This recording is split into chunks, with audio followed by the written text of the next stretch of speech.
Bienvenidos al llamado. Hoy un capítulo muy especial porque quiero hablar de mis inicios, cómo llegué yo a trabajar en la televisión. Pero antes de llegar allá a ese capítulo tengo que hablar de mis inicios, y mis inicios realmente son con mi papá, la persona que me trajo al mundo junto a mi madre. Entonces tengo como invitado hoy al señor Alberto Enrique Amador Mejía, más conocido como Tico, el viejo Tico, mi papá. Padre, ¿cómo estás? Muy bien, Rommel, encantado de estar aquí en tu programa y con la esperanza de que sea ameno y que sea productivo esta entrevista. Bueno, mi papá está desde el día de ayer en mi casa, lo recogí, bueno, lo recogió mi esposa, llegó a la casa y comenzó a preguntarme qué me vas a preguntar, de qué vamos a hablar. Creo que estará extrañado porque lo estoy trayendo al podcast. Pero no, yo sé que él tiene mucha información chévere que a todos les interesa. Y bueno, era un invitado especial, ¿cómo que no? Mi padre. Padre, cuéntame, ¿tú eres vallenato? Porque estamos en Valledupar. ¿Tú eres de Valledupar? Bueno, yo nací en Barranquilla, barrio San Felipe, bautizado en la iglesia de Chiquinquirá, en Barranquilla, pero muy jovencito, muy niños, se puede decir, vinimos a Valledupar. En la familia cercana a mí la conformaba mi abuela.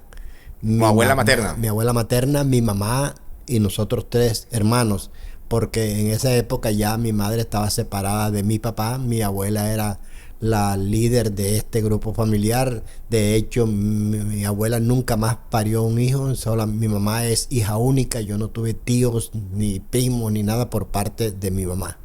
Ok. Y antes de eso, porque ya me estás hablando cómo llegaron aquí, perfecto. Ahí ya sé que tu mamá se vino con tu abuela, pero mi abuela tampoco son vallenatas. Ninguno. Mi abuela cartagenera, casada con un cachaco de Medellín. Mi mamá es acachacada, es cachaca, le decían, de hecho, cuando estaba joven, le decían la cachuza, la cachaca. Oye, padre, pero es que yo sé ese tema de la abuela, realmente yo lo vine a digerir hace muy pocos años, o sea, hace 10 años para acá, vine a entender por qué mi bisabuela era cachaca, ¿no? Además, porque mi abuela era muy blanca, y mi abuela, tu mamá, es muy blanca y es facciones de cachaca, ¿no? Pues sí, eso es, sacó los rasgos de su papá. Ese señor se fue un día para su tierra y Porque mi bisabuela sí era morena, era como sí, tú, de era más o menos tu color. una morena. De hecho, había esa rivalidad y ella me apreciaba mucho. Mi abuela me consentía porque decía que el único nieto era yo porque yo era moreno y los otros eran cachacos. Mis otros tíos, Sí, tus hermanos mis son dos más hermanos blancos, son son más más acachacados. blancos. Correcto, sí. Entonces yo saqué este perfil griego así, será acá de parte de mi papá, que es costeño, barranquillero. Barranquillero, bueno, y llegan a Valledupar y ahí comienzan a hacer raíces. Pero antes de irnos para allá, para que tú me cuentes un poquito cómo creciste aquí en Valledupar, porque sé que tu infancia sale desde acá y tus grandes recuerdos están desde aquí, de salir adelante. Háblame de tu papá. Bueno, mi papá, un joven de 19 años, se casó con Osvaldo mi mamá. Amador Osvaldo Amador Páez. Páez. Se casa con mi mamá con 16 años y no sé, ya me tenían preparado para fabricarme porque se casaron en febrero y en diciembre ya nací yo. De una, en el mismo año. 9 meses completico. Y entonces fue un desliz que tuvo mi papá. Mi papá duraba mucho a mi mamá, pero tuvo la mala fortuna de que lo nombraron director o administrador de un burdel. Había mujeres y mi papá como que tuvo Un desliz ahí. desliz ahí, como decimos, se emperró. Mi mamá no lo soportó. Mi abuela, menos mi mamá. Mi No abuela perdonó vino esa y traición. encontró en ese momento en que mi mamá sufría y dice, te vas conmigo y te vas conmigo. Y nos trajo. De hecho, mi abuela era imponente y fuerte porque ella manejaba un capitalito. Mi abuela se ganó una lotería cuando Tenía jugaba. negocios. Tenía negocio, hotel, pensión. Y entonces ella tuvo esa oportunidad de ganarse una lotería, la lotería de Bolívar. Ella es cartagenera, era cartagenera y el negocio que tenía lo tenía a 2 cuadras de donde jugaba la lotería. Ya eso era aquí en Valledupar. No, Estando Cartagena. en Cartagena. Cartagena, sí. ¿Y cómo fue esa anécdota? ¿Cómo se gana mi abuela la lotería? Bueno, ella jugaba un billete número X, lo jugaba y ese día le dijo al lotero que no quiero más saber ese número, pero vieja, cójalo. No, se lo va a dejar fiado. No me dejes nada, no, llévate tu billete que no voy a comprar. Está bien, pues, y se fue.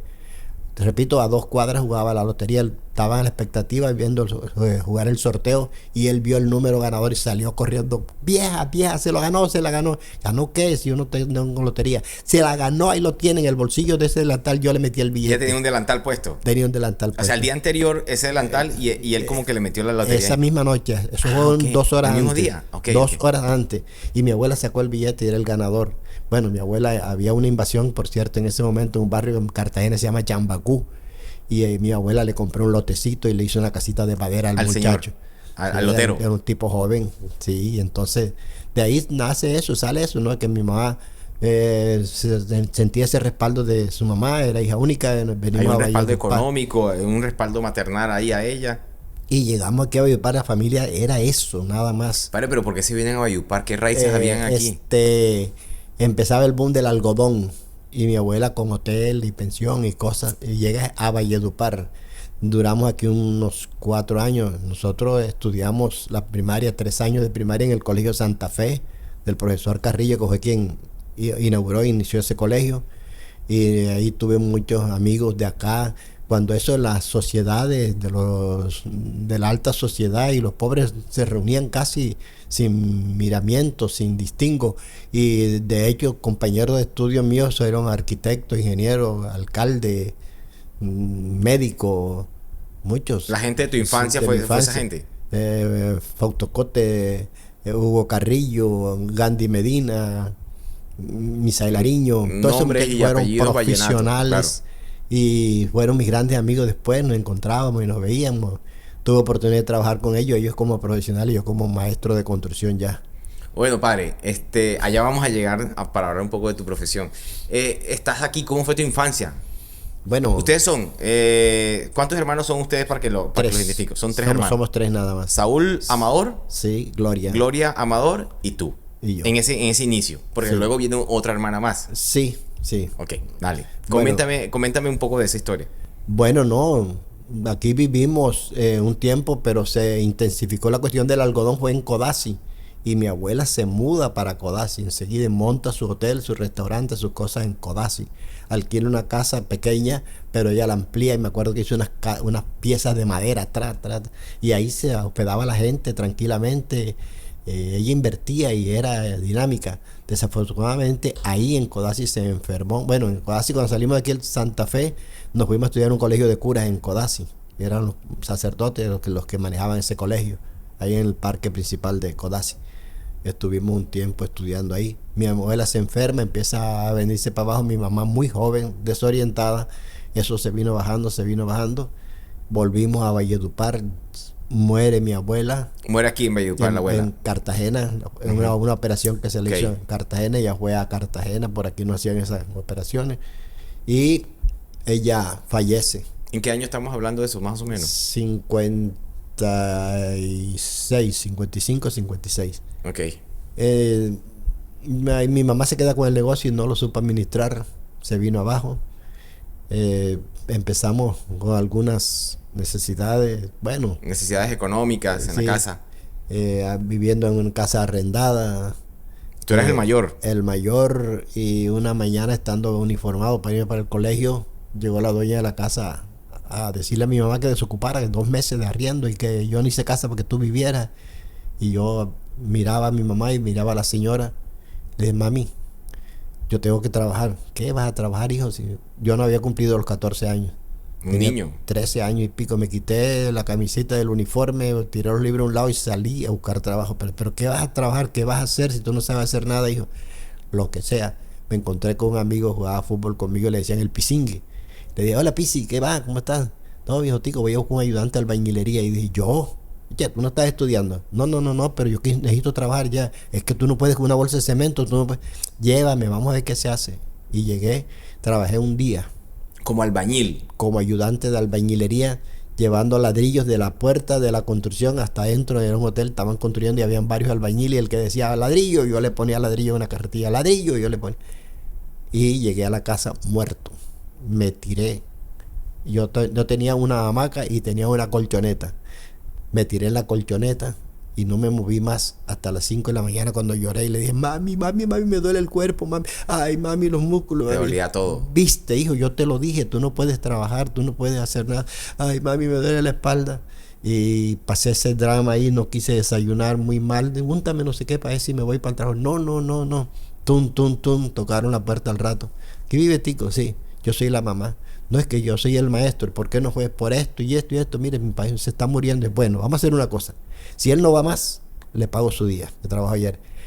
Pero si va mañana, le pago el de ayer, le pago el de hoy de descanso y que siga trabajando. Bueno, eso sucedió nada más hace 60 y pico de años y aquí estoy en la construcción. Aquí está. Acabo de estar ya en el proceso de retiro. Estás en el retiro. Ya. Han pasado 60 años desde ese entonces. Y algo, sí. 60 y algo.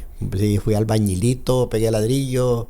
Luego, muy joven, me inclinó por ver detalles de construcción. La arquitectura me fascinaba. Veía como un delineante de arquitectura dibujaba unas cosas bonitas en fachada, que este cuarto entra aquí, pero esta puerta queda así para que esto pase por aquí. Esas cosas me fascinaban. Y yo me dediqué a eso, a obras de arquitectura más que todo. Bueno, hay una parte de la historia que yo la tengo presente y hay otra que no me sé muy bien. Yo sé que mi papá se dedicó muchos años al tema de la construcción y hizo muchas obras en todo el departamento, ¿no? Muchos tanques elevados que habían en cada municipio, en cada cabecera. Creo que más de 20 estuviste presente en más de 20, ¿no? ¿De pronto menos? Ok. Bueno, casi 20, sí. Casi 20, bueno. Y también estuviste en temas de arquitectónico, construcciones de casas, de edificios, y una mezcla ahí, ¿no? Porque es que, para que la gente más o menos entienda, ese tema donde hay tanques elevados, carretera, tiene mucho de ingeniería civil. Solamente es ingeniería civil, pero el tema de las casas es más arquitectura, entonces había una mezcla ahí. Tú comenzaste trabajando más con arquitectura y luego pasaste más hacia la ingeniería, ¿no? Como maestro de ingeniería. Bueno, yo acababa de terminar un trabajo con una firma que se llama Acuña y Torres, era una sociedad, y quedé cesante en esos días.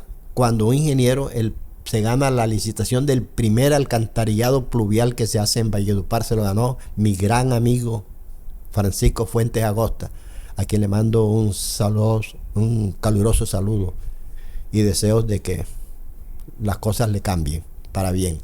Entonces, Francisco Fuentes es de Urumita, viene a Valledupar y dice, oye, necesito un maestro. Le dijo, los Acuña le dijeron, aquí tenemos que estar cesante, te puede trabajar, buena persona y todo lo demás, pero él le jala más a la arquitectura que a la ingeniería. Dijo, no, mándamelo. Me llamaron, fui a la dirección que me habían dado, me le presenté y me dijo, bueno, siéntate. Acaban de decir que te gusta más la arquitectura, pero yo voy a hacer que te enamores de la ingeniería como estás enamorado de la arquitectura. Y fue una profecía. A partir de que yo conocí los secretos de la ingeniería, ya el hierro, la resistencia de una columna, de una viga, una placa, un edificio, y eso me enriqueció en cuestión de la ingeniería y terminé haciendo eso, lo que mentaste ahorita, muchos tanques en vía, en puentes, Boscolver, alcantarillas, en vías. Y alcantarillado seguí, después hice alcantarillado pluvial después la tercera etapa de plan de alcantarillado pluvial de Valledupar, también fui el maestro con una firma de Acuña, ese se llamaba Acuña Torres, eran 4 arquitectos, Lemus, Orozco, Torres. Entonces, Lemus, Orozco, Torres. Y me llevó a muchas obras, muchas, y las que él no tenía, que eran de él, me recomendaba. Una mano derecha para mí en mi desarrollo también fue Álvaro Araujo Noguera. En paz descanse. Me decía, Amador, cuando esté sin trabajo, venga donde mí, que si yo no tengo una obra, yo invento una para que la haga usted, para que usted trabaje. Me apreció mucho y le correspondí que fiel a su familia, fiel a su partido político, sin que yo en ese momento vislumbrara ninguna idea política ni nada. Posteriormente sí, ya me incliné, que fui edil elegido comunero y después fui candidato al consejo de Valledupar, me ahogué, pero mi fuerte no fue la política. ¿Nunca fue la política? Mi trabajo social sí, porque yo donde había una reunión para quitar un poste o para poner un poste, ahí estaba Tico Amador, que el agua, que aquí, ahí estaba yo. Y luego una gran faceta, un gran capítulo de mi vida que lo aprecio, lo valoro, y como lo valoran las personas que lo vieron, fue el deportes. Chévere. Porque es que te estás yendo muy lejos de tu vida ya adulta. Yo quiero devolverme a tu vida, a tu infancia. Ah, bueno. Quiero que me cuentes cómo fue tu crianza, cómo fue tu relación con tu mamá, con tus hermanos, tu entorno en ese momento. Y ya sé, y nos acabas de contar que te tocó trabajar desde muy joven comenzaste a trabajar. Cuéntame un poco más de tu infancia. Bueno, sí, mi infancia fue normal, como la de cualquier niño de un barrio de clase de primer nivel, en Valledupar, al lado de mi mamá, mis dos hermanos. De hecho, empecé a tener un liderazgo desde muy joven entre mis hermanos porque ayudé a su crianza. Eras como el papá, como el papá de la casa. Un papá, de hecho, yo nada más le llevo 1 año y medio a mi hermano y yo me quitaba la correa y pude pegarle unos correazos porque ya yo era un hombre y él era un niño y lo que yo le llevo es 1 año y medio. Yo me hice casi un adulto, muy maduré biche. Pero padre, sé también que mi abuela era de templancia, ¿no? Y era una mujer firme. Bueno, de hecho, para que yo no me torciera en mis caminos, en mi vida, fue eso, la rigidez de mi mamá, porque yo conviví con muchachos que cayeron en el vicio, que se metieron a bandidos y todo, y yo compartía con ellos el deporte y estábamos al lado de ellos como amigos, pero yo nunca les seguí sus pasos por el temor a mi mamá. Yo le tenía un miedo pánico a mi mamá, como te repito, es cachaca y esa cogía una ira.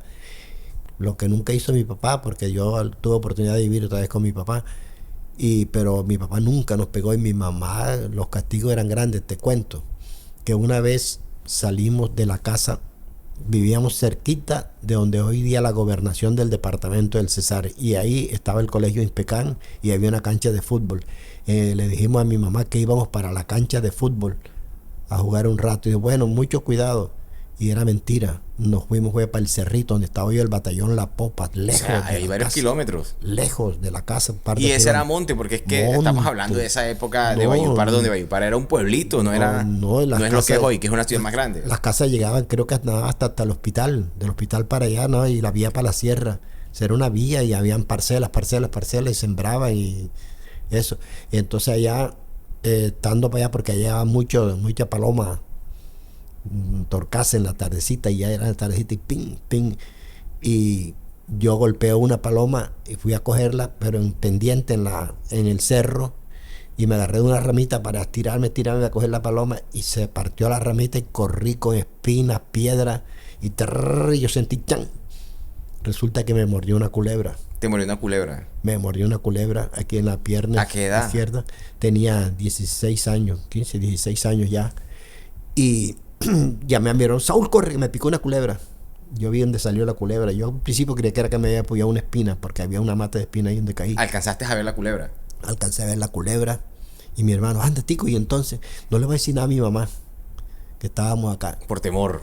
Teníamos miedo, pánico. Mi mamá cogí un limón, lo exprimí y me restregué el limón allá donde me habían mordido la culebra. Tomé orines. No hallábamos qué hacer. Llegamos allá, cuando quisimos llegar a la casa. Pero lo de los orines porque lo habían escuchado algún viejo. Algo así. Llegué a la casa y ya tenía la pierna hinchada ya. Y la respiración era un poco dificultosa. Mi mamá me lo notó y me dijo, ¿te dieron algún golpe en el campo? No, mami, no, yo no tengo nada. ¿Qué tienes, tico? ¿Qué te pasó? Nada, mami, nada. La comida me dio la mordisqué y mi hermano fue y consiguió con un vecino. Dijo, mira, una picada de una araña. ¿Qué sirve? No, es que hay curarina. Me llevó una cucharada de curarina, una vaina amarga, y me la tomé y me acosté temprano. Y yo me quejaba ya, tipo 10 de la noche, ya yo me quejaba, la hinchazón ya la tenía en la barriga, así estaba incómodo ya. Y mi mamá dice, tico, ¿pero qué es lo que tú tienes? Y mi hermano, entre dormido, gritó, mami, él le picó una culebra. Y gritó mi mamá, ay, tico, le picó una culebra. Los vecinos, ¿qué pasó, señora Gloria? Señora Olga, no, que a tico le picó, ¿dónde está la culebra? Y salió, no, mami, eso fue esta tarde ya, pero no dijimos nada para que tú no nos pegaras.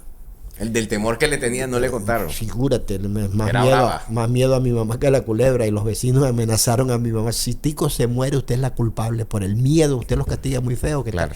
Ay, mi hijo y tal. Bueno, enseguida para allá, para de un curandero, por allá por el barrio, por la calle, la tienda de la Canoa, por allá, en el barrio de Guajira. Me dieron una toma, me dieron otra botella, tome de esto, y tal.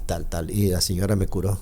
Pero eso fue un episodio Un doloroso, episodio triste. doloroso. Mi mamá nos quiso mucho después, se arrepintió, y mi mamá nos consintió, fuimos su familia, sus hijos, todo bien.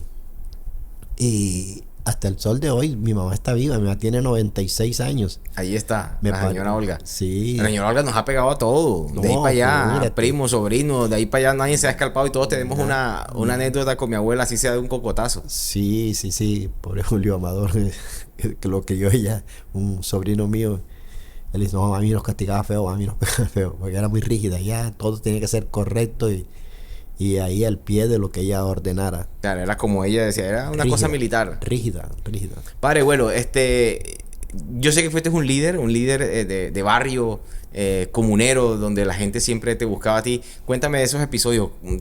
¿A dónde se reflejaba tu liderazgo siempre en el barrio donde viviste? Bueno, la gente acudía a mí para que diéramos una reunión o yo me ofrecía, yo estaba atento a eso, no necesitaban de rogarme ni invitarme, porque yo me daba por invitado por estar atento a las cosas del barrio, en especial las cosas sociales, deportivas. Entre otras cosas te cuento un episodio que un día llegué a mi casa, después de mi trabajo, llegué a la casa y me dice mi mamá, Tico, mira, aquí al lado vino una muchacha que vino de una sierra por allá de Pueblo Bello a traer un niño enfermo y se murió. Y lo está velando ella en una mesa, no tiene ni un peso, no hay... Una gente muy pobres. No existía la comunicación de celular, no existía nada de eso. Y esa muchacha no hallaba cómo comunicárselo al marido que trabajaba allá en una finca y que consiguió ese contacto y la dirección de esa casa porque el buldocero era vecino mío. Y él le dijo, tome, llega a mi casa y lleva el niño al médico. Se le muere y estaba el niño ahí. Y llegué a visitar, vi el cadáver del bebecito y me dicen, Tico, ya dieron orden para que lo entierren y todo, ya consiguieron eso ahí, que hagan un huequito y lo entierren ahí, pero no tienen una caja. Y yo dije, espérate, vamos a ver qué se hace. Y fui donde un amigo mío carpintero, los encontré tomando una botella de roncaña de ahí, yo voy a traer otra botella de roncaña, vamos a hacer una cajita aquí así asado para... Al carpintero, al amigo carpintero. Entonces decía, cogimos tabla de las que tenía y no hubo tiempo de pintarla, sino que la forramos con papel y tal, y se hizo la cajita, llevamos el muchacho, lo enterramos y pasó eso. Pasado, diga usted, un mes, tocó a una persona a mi puerta. Me dice, mire, señor Tico, vea que se murió un niñito por allá y para ver si usted nos puede regalar una caja. Y dije, yo hice una vez eso, pero y no, es que son muy pobres. Y, bueno, espérate, pa' ver. Y fui a donde los amigos y estaban reunidos, esa era una casa de reunión, ahí hacíamos sopa, un sancocho entre todos, y siempre hacíamos una tertulia ahí. Y cuando yo dije, ay muchachos, se murió otro niñito y no tiene cómo enterrarlo, y uno de los amigos dijo, yo tengo una cajita en la casa porque se había muerto uno por allá y yo salí a comprar la cajita para regalarse. Cuando yo llegué con la caja ya lo habían conseguido la cajita y yo me quedé con esa. Digo, vamos a traerla, la traímos y se la llevamos a la muchacha esa, la que lo necesitaba. Pasó un mes, tum, en la puerta de la casa. Mira, aquí es que vive un señor que regala cajones. Y dije, no, yo no regalo cajones. El señor que regala los cajones. Sí. No, que el señor fulano por ahí hace, no, nena, vamos a ver qué hacemos, vamos a la alcaldía, vamos a ver. Y al fin, con los líderes mayores y eso, se solucionó el señor. Pero eso quedó marcado que Tico daba la mano, que Tico ayudaba. Ellos, entre otras cosas, jugando fútbol para esa época, tuvimos el privilegio de tener en un equipo de fútbol amateur aquí de Valledupar, en el campeonato municipal de Valledupar, un extranjero, un español, era puntero derecho, era el padre Fernando Cecilia Román, el párroco del barrio Los Fundadores, donde hicimos el equipo, y él nos instó y nos promovió a que hiciéramos un club, se llamó Club de Transformación Juvenil. Yo fui el presidente desde el principio hasta que se acabó lo del club, porque el padre lo trasladaron otra vez para España y él era el director y era el mentor. Pero quedó ese vínculo, esos amigos. Con la comunidad, siempre, claro. La comunidad, el Día de las Madres hacíamos un sobre todo en que el 1 de mayo, los fundadores. Fundadores. Barrio Los Fundadores. Okay. El Día de las Madres hacíamos un homenaje a las madres, dábamos una copita de vino, le cantábamos, había muchachos en el grupo, en el club, que tocaban guitarra, se le cantaba, se hacía una competencia atlética, yo participaba, yo fui atleta, yo participé en 4 competencias atléticas, al lado del fútbol, y mi otra pasión que fue el boxeo. yo boxeé. Y en todos estos deportes, después de ser activo deportista, fui entrenador, director, fui apoderado de boxeadores profesionales. Después tuve una cuerda de boxeo profesional internacional. La época de que el Bolívar se subió a 16 por peso colombiano, se hizo boxeo full en Maicao. Yo vivía en Maicao, ya me había trasladado para Maicao por motivo de la construcción, que había un auge grande de construcción y el boxeo. Y allá el Maicao salió 2 años consecutivos declarada la mejor plaza de boxeo profesional en Colombia. Llegamos a traer boxeadores hasta de Estados Unidos, de Puerto Rico, Panamá, pelearon ahí en Maicao. Yo viví esa época muy importante del boxeo. Mi papá ya le está contando que tiene un paso como líder, su paso por el deporte, como líder deportivo también, porque fue activo, pero después se volvió líder como entrenador, como técnico, manejador de boxeadores. Pero bueno, como yo estoy buscando un poco de mis inicios, de mis raíces, hay un episodio que me voy a devolver a esa infancia y es el cine. Porque tengo entendido que en el único teatro, ¿no? que existía. No, ¿Cuántos teatros había en ese momento? Ese fue el tercer teatro. El tercer teatro. Ok, cuéntame un poco de esa historia del teatro, porque yo estoy buscando son mis inicios de por qué el gusto cinematográfico. El Teatro César, el Teatro Caribe y el Teatro San Jorge, de Manuel Pineda Bastidas. Ese San Jorge es del que vamos a hablar. Donde está Tierra Santa. Ahorita Al Tierra lado Santa. estaba la casa de mi tía Lila Martínez, Elaida Martínez, y nos montábamos al techo de la casa de ella y la pantalla nos quedaba de frente y veíamos todas las películas que queríamos todos los días. Había mucha influencia del cine mexicano, nos criamos con eso. Inclusive un primo mío quería hablar, era mexicano. ¡Órale! ¿Qué hubo, mano? Ya era un mexicano completo. Después vimos películas del oeste, ya el más rápido con la pistola, hasta que vinieron unos grandes filmaciones como fue Ben-Hur, Lo que el viento se llevó, películas muy muy grandes. Ya vinieron entonces otras películas con unos héroes como Sansón, ya lo volvieron más, después salió Machiste, Hércules, y eran unos superdotados de fuerza, todas esas cosas. Entonces nosotros aplicamos muchas cosas de las películas mexicanas que veíamos a la vida de nosotros, y queríamos ser mexicanos y queríamos ser actores. Es que esa era la influencia en ese momento. Sí, porque eran en español y todas esas cosas. Y entonces fue muy bueno. ¿Sabes qué? Un capítulo grande en el cine mexicano que fueron sus cómicos, Cantinflas, Resortes. La comedia, el cine de comedia, claro. Tintán, Cantinflas. Resortes, había unos Viruta y Capulina. Un poco de cómicos, y el que menos actor serio tenía su chiste, su gracia, y hacía reír, y era muy divertida esas películas mexicanas. Y después vino ya el cine a color, Cinemascope, la pantalla grandota. Es que cuando estamos hablando de esas películas que te diste más de 200, tú alcanzaste a ver full cine blanco y negro. Muchísimo blanco y negro hasta que vino Technicolor. Ya alcanzamos a ver Technicolor ahí en el Teatro San Jorge. Sí, ya. Y después decía que Cinemascope, o sea, era más amplia, ya era una pantalla grande ya. Porque la anterior era una pantalla cuadradita. Casi cuadrada, Sí. Y entonces nosotros aplicábamos eso. De hecho, empezamos a ver eso de que el millonario del barrio, del pueblo, quería llevarse la hembrita más bonita, y llegaba el muchacho que no era rico, pero era valeroso y defendía a los pobres, y ese era el que se la llevaba. Y eso era esas eran las historias que se veían. Y resultaba siendo que ese millonario era el jefe de la banda de cuatreros, que asaltaba y tal, y también caía preso y esas cosas, y lo descubría era el chacho, el propio. Entonces nosotros aplicamos cosas de esas cosas así, como queríamos hacerlo y queríamos vivir esa época de que éramos. Pero mira que es muy chistoso que tú me dices que querían hablar como mexicanos. Sí. Yo me imagino que cuando llegaron las películas del oeste, entonces ya se paraban como... Ya queríamos sacar la pistola más rápido que los otros. Y, de hecho, eso. Luego te cuento que yo me aficioné a leer novelitas de esas de vaquero. Eso lo sé. Por el cine... Pasé a leer esas novelitas. Y en una oportunidad estaba entretenido leyendo una novelita de esa en la puerta de mi casa, sin camisa y en un pantalón mocho. Y me llamó uno de mis patrones, me dice: Tico, voy para la finca. Te voy a dejar la plata aquí, estoy en el andén, vente, que estoy esperando el chofer que me va ven para darte tu plata. Y arranqué corriendo, me pagaron, me vine para la casa, me metí, me quité la ropa y salí, me senté a leer, a seguir leyendo mi novelita en la puerta de la casa en boxer. No me había dado cuenta que no había puesto el mocho, sino que... De lo entretenido que estaba. Hoy me di cuenta que estaba era en pantaloncillo en la puerta de la casa, porque estaba muy entretenido en la noche. Y ahí iba a ver el duelo en que el chacho se iba a dar plomo con los bandidos. Y así sucesivamente.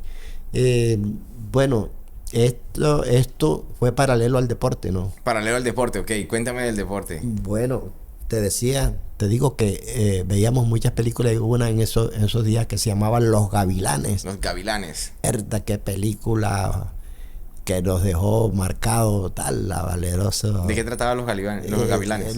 Unos episodios parecidos, ¿no? Malos con los buenos. Malos con los buenos y el chacho que llegaba a hacer justicia y tal.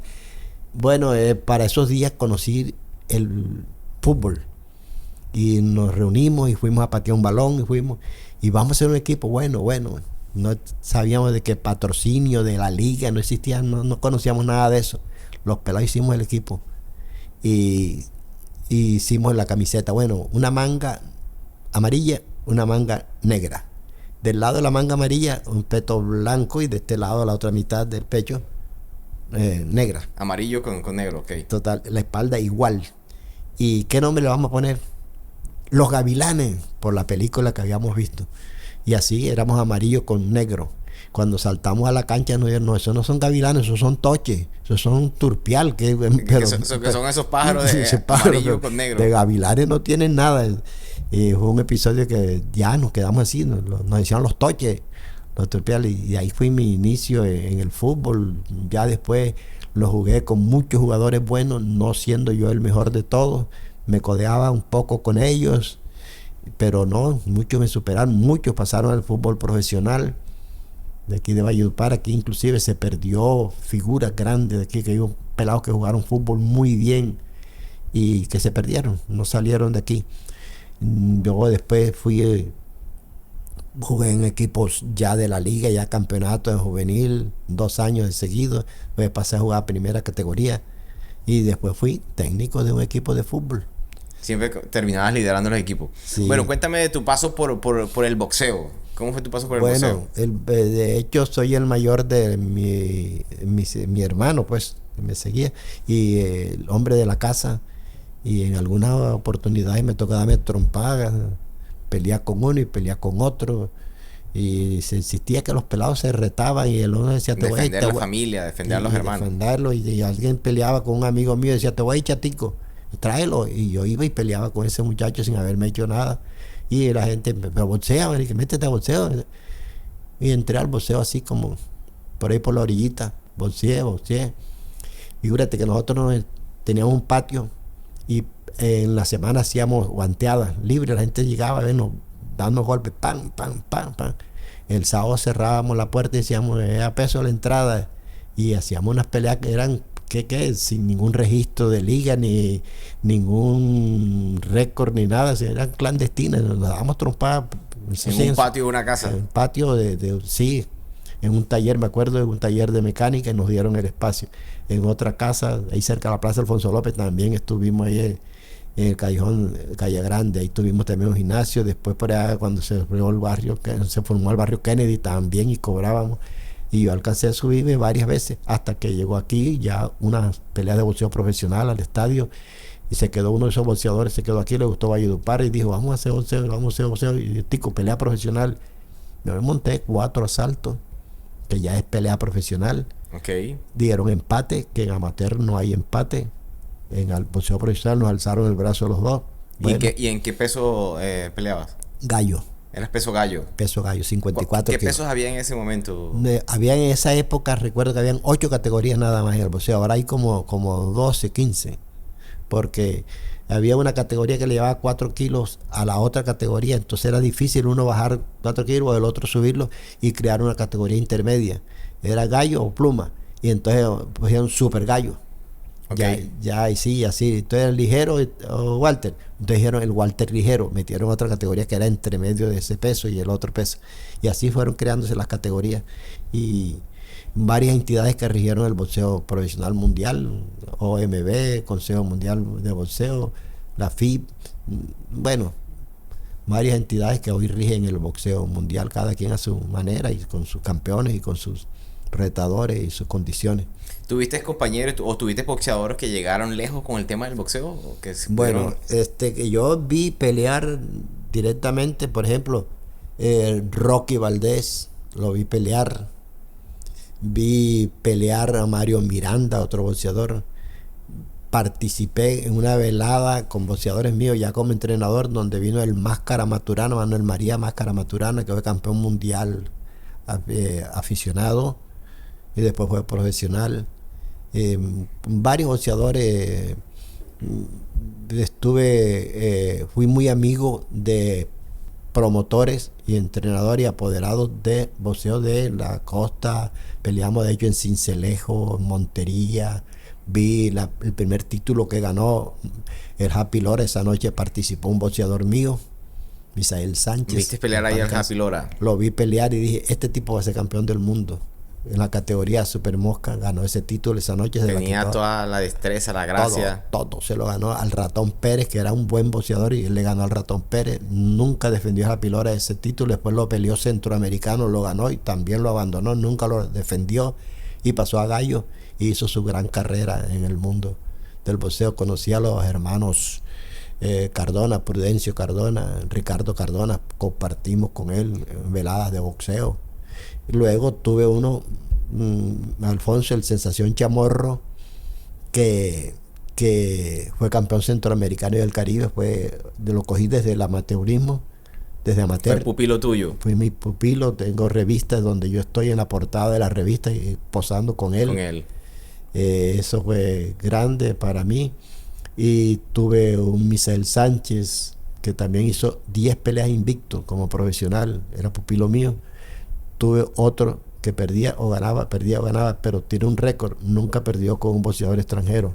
Okay. Perdió con un patrón, varón, algo no me acuerdo, venezolano, le ganó.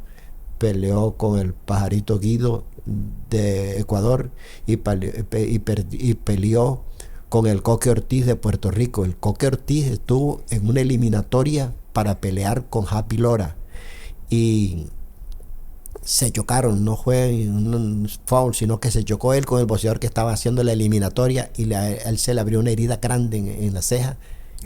El médico le paró la pelea y dijo no puede seguir. Le dieron la posibilidad de pelear con Happy Lora al otro boxeador. Coque Ortiz estuvo aquí en Colombia y un boxeador mío peleó con él y lo dieron empate. Dramática pelea de William Salgado contra el Coque Ortiz de Puerto Rico. Y así sucesivamente mi vida en el boxeo fue así. Estuve arreglando todo lo concerniente para irme para Panamá. Hacer una vida como entrenador de boxeo. De boxeo, llevándome 3 boxeadores que nos reunimos en Maicao con la persona que vive en Panamá, en la propiedad de unos empresarios y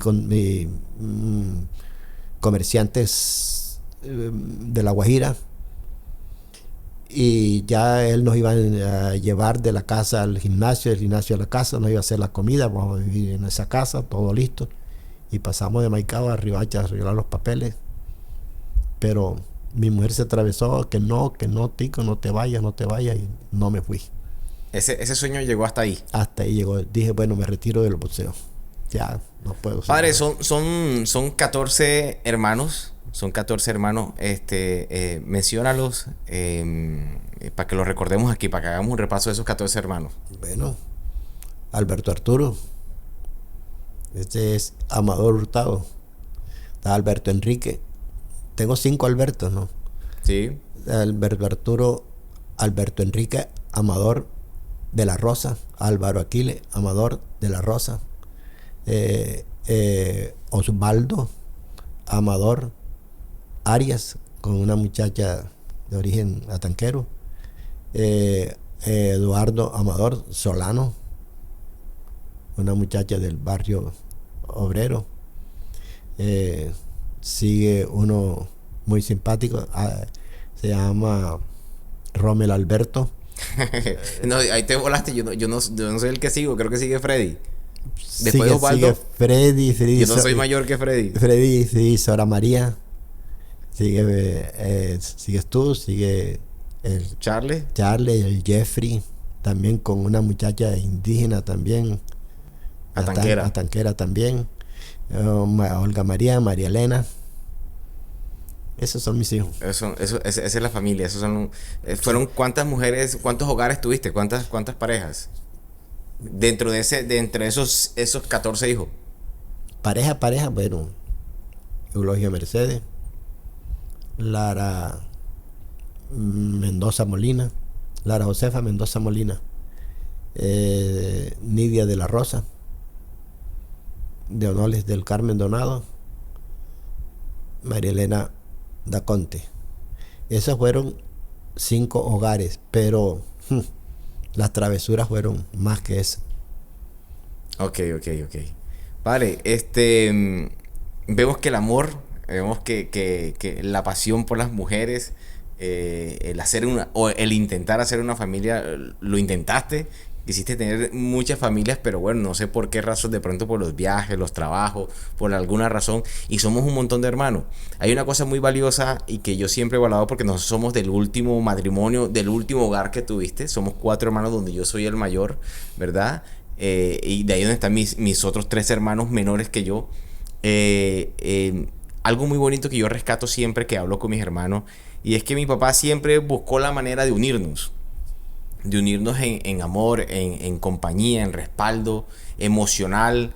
Los fines de semana de alguna manera nos reuníamos. Siempre en mi casa los domingos de alguna manera llegaban 3, 4, 5 de mis hermanos y pasaban a saludarnos porque nosotros éramos los menores del hogar, de la familia. Éramos sus hermanos pequeños.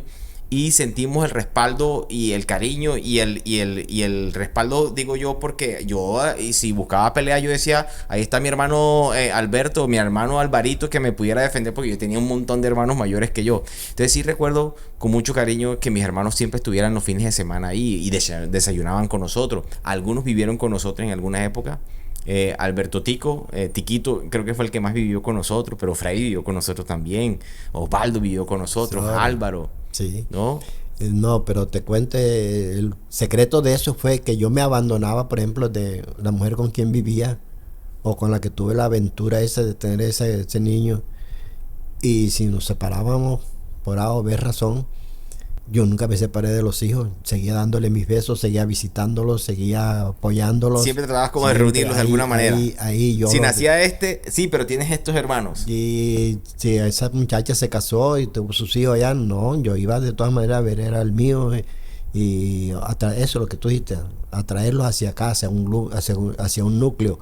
Te cuento que cuando mis amigos veían el poco de hijos que yo llevaba allá, me decían, ¿quién se va a meter con este viejo cuando esté viejo? ¿Quién se va a atrever a tocarlo? No, señor, lo que menos quiero yo es meter en un problema a mi hijo. Yo no quiero pelear con nadie ni tener ningún problema, aunque tenga la pila de hijos. Es más, te cuento, tengo 40 nietos.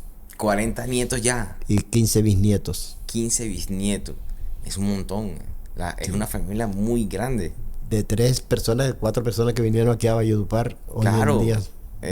Llegaste tú con tu mamá y era tu hermano Saúl y tu Gloria. hermana Gloria, que luego nace Lorena, mi tía Lorena, que también hay que meterla en la cuenta. No, correcto. Y solamente de esos 4 después, ¿son cuántos ya? Porque ahí No, tenemos que fíjate. meter la cuenta de los hijos de mi tío, de mi tía. Sí, Es una familia muy grande. Sí, ustedes primos hermanos son. Porque tú no tuviste primo, como decías. No, yo no. No tuviste tíos, o sea, era una familia muy pequeñita. Aquí en Valledupar y de parte de mi mamá, porque la familia de mi papá sí fue grande. Grandísima, claro, en Barranquilla. Grandísima, en Barranquilla, pero no sé si te pueda contar brevemente.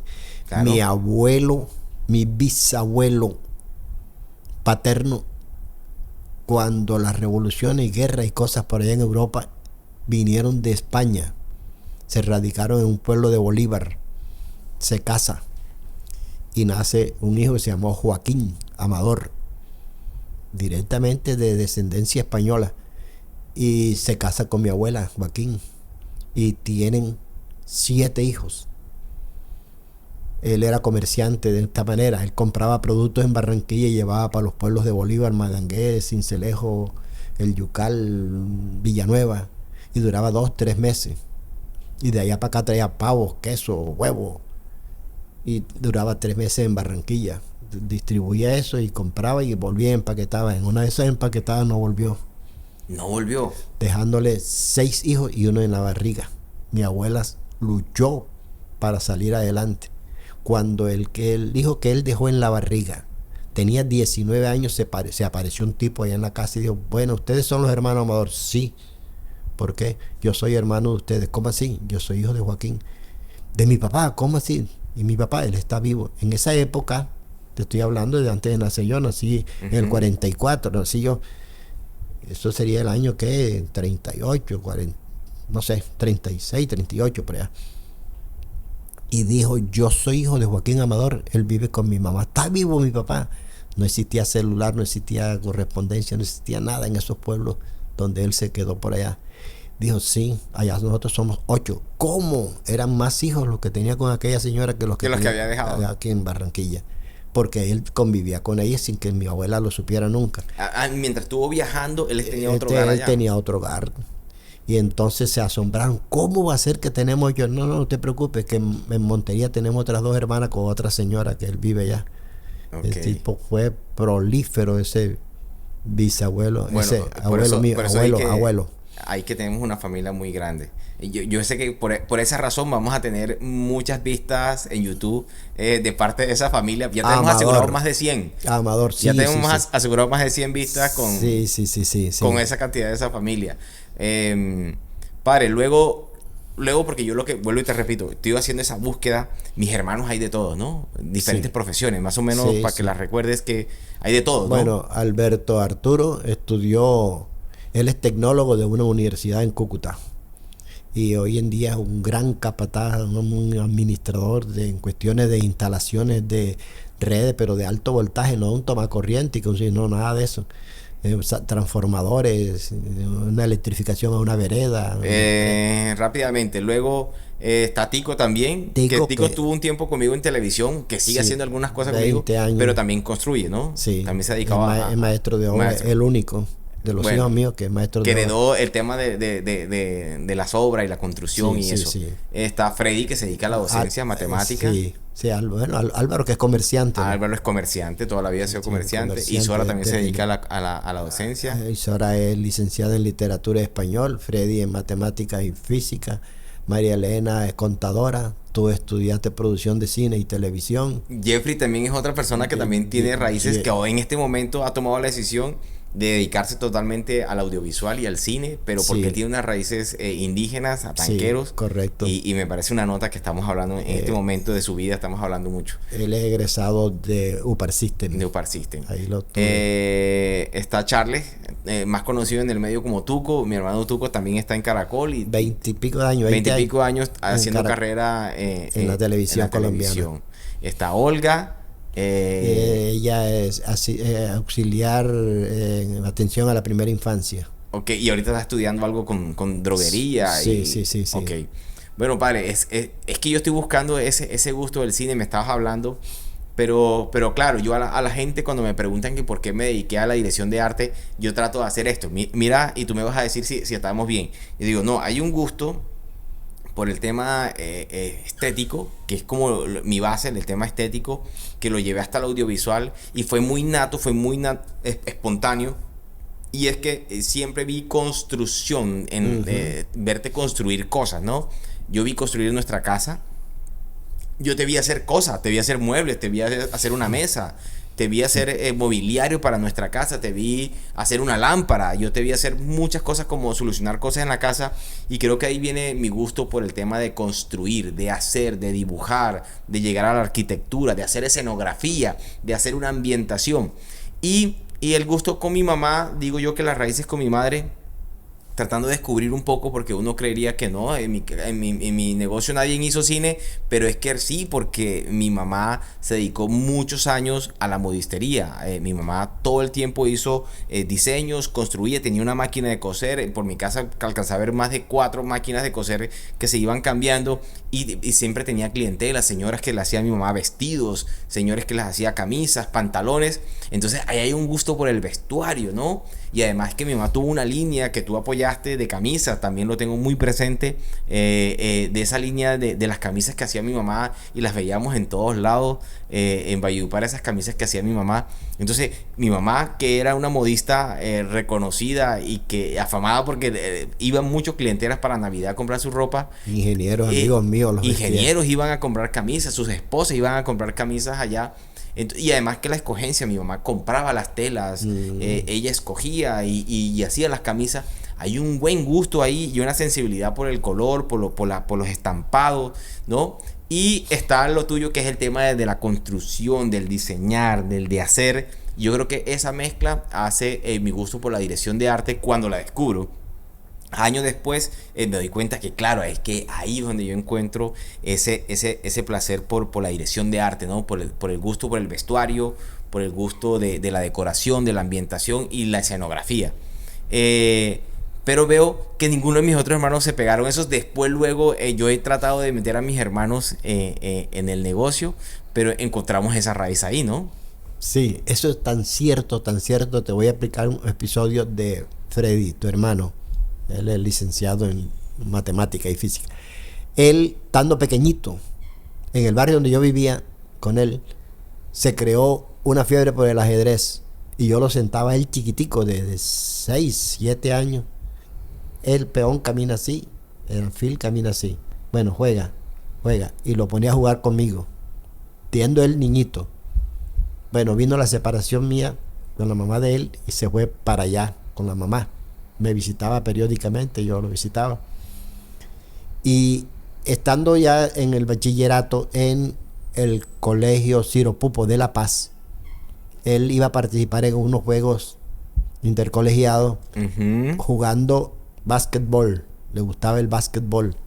Y después de entrenar, dice que pasó por donde estaban los ajedrecistas. Y él se quedó mirando el juego. Y dice que le nació bueno, ¿por qué no moviste aquella ficha y ya te hubieras ganado? Y lo miraba. ¿Y tú por qué sabes eso? No, porque yo vi que tú podías mover este alfil allá. ¿Y tú dónde? Pero Freddy, ven acá, juega. Y Freddy les ganó y participó no como jugando basquetbol, no como basquetbolista, sino como ajedrez. Y fue campeón de ajedrez. Y estuvo en competencias nacionales, ¿no? Y luego él fue campeón departamental 3 años consecutivos, juvenil. Participó en 2 campeonatos nacionales, pero desafortunadamente la liga no tuvo plata en el tercer puesto que él se ganó para participar y no fue, se decepcionó y eso. Pero fíjate que fue una influencia mía de que yo le enseñara, y él dice que él no sabía por qué él sabía eso, porque él nunca más había estado ante un tablero de ajedrez hasta que tiene su título de intercolegiado campeón de ajedrez. Bueno, ese apoyo yo lo vi desde muy pelado, el tema de la actuación, porque yo me acuerdo que tú me enseñabas a hacer personajes. Yo te decía que me gustaba actuar. Y te llevé a los 9 años, te llevé a la Casa de la Cultura. Muy pequeñito fui a la Casa de la Cultura. El grupo de teatro infantil de la Casa de la Cultura.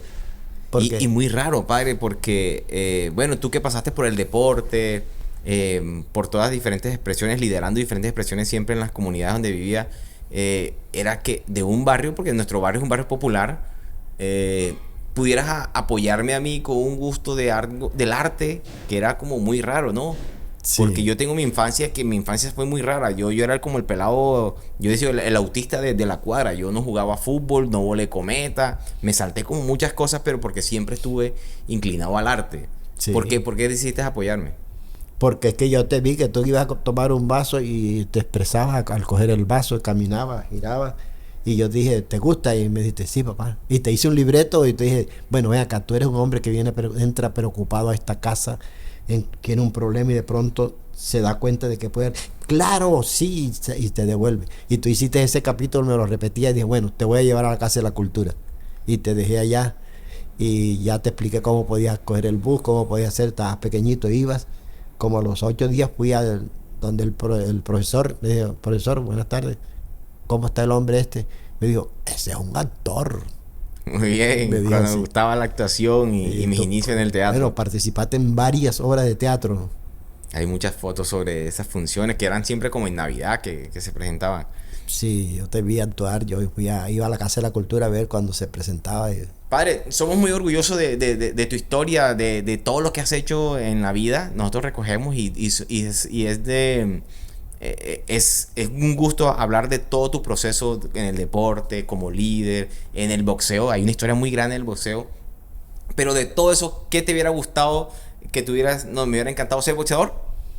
De un hijo. No, tú, así, ¿te hubiera terminado tu vida como boxeador? ¿Te hubiera gustado? Haber llegado a la alta competición internacional y eso. Pero con el deporte. Sí. Te hubiera encantado, Sí, te hubiera encantado tener una gran historia, avanzar esa historia. En cualquier deporte, que un familiar mío hubiera sido, hasta ahora ninguno ha sido profesional en ningún deporte, pero Freddy fue campeón de ajedrez. Tico participó en campeonato nacional de boxeo, representando al Cesar, la única pelea en su vida que perdió de 18 que hizo.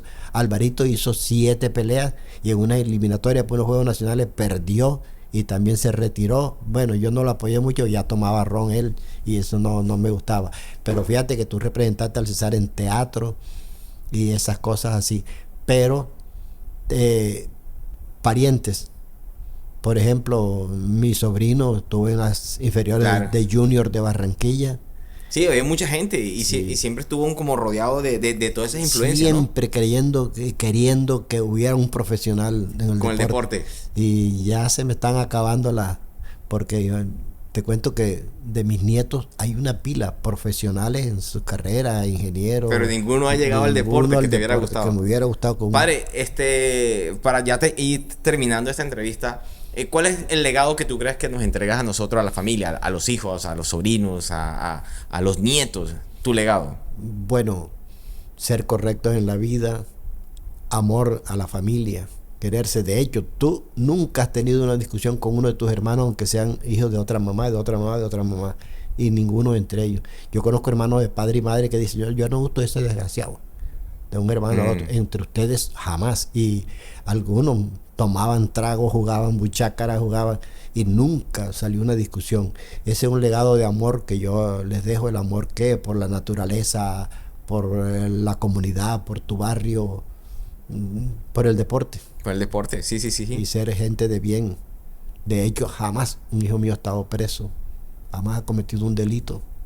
Y es una familia muy grande. Y sí, una pila de... Padre, pues nada, a mí me encantó tenerte en esta mesa.